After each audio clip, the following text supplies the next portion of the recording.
If you were a teacher at Voice K, what advice would you give?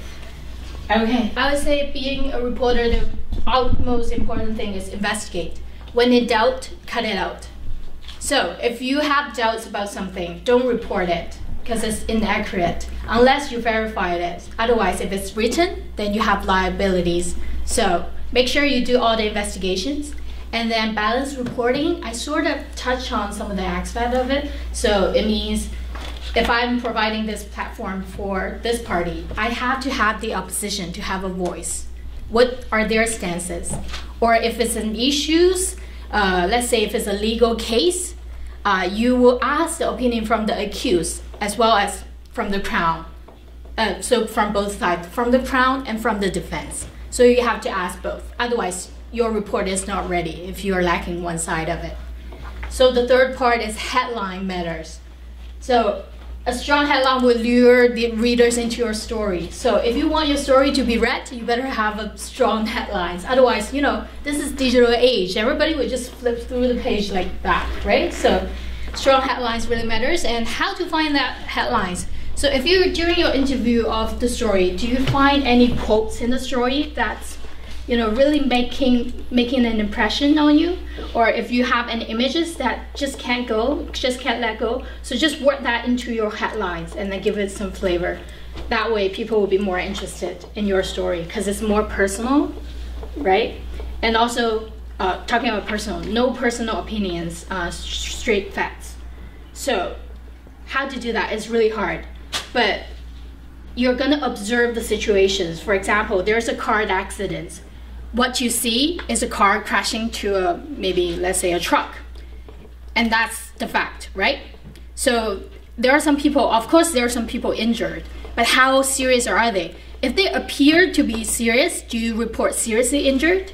Or you say, we'll wait till the emergency responder to tell you the official comment.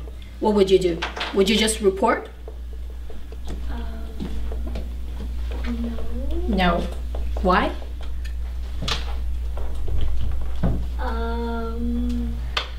Okay. Maybe? Because if you don't know if it's serious or not serious. Right.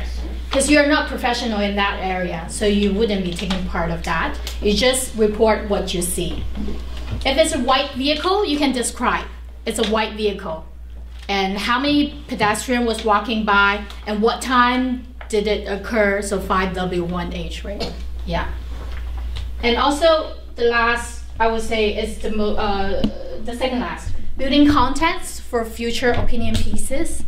So for reporters, context are really important. Whenever you meet any new person or professor or professionals, let's say accountant, or you know, just university professor, politicians, you have to make contact with them and then leave their number into your little address book or your iPhone or whatever you're using.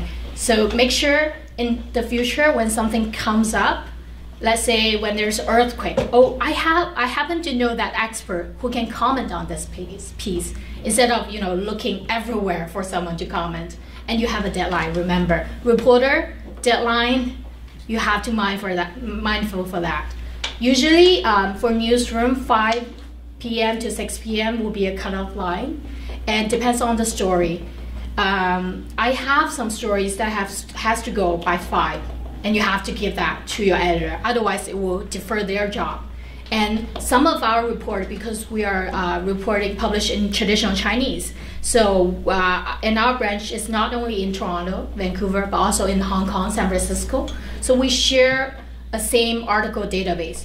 So if there are interesting stories that may appeal to, let's say, Hong Kongese, and they will actually ask us to send a story to them. So there is a cutoff line, a complete deadline that we have to follow. Otherwise, the story can't go. It will be a big trouble. So deadlines, remember, don't forget about the deadlines. Otherwise, you'll be really in trouble. Okay, any other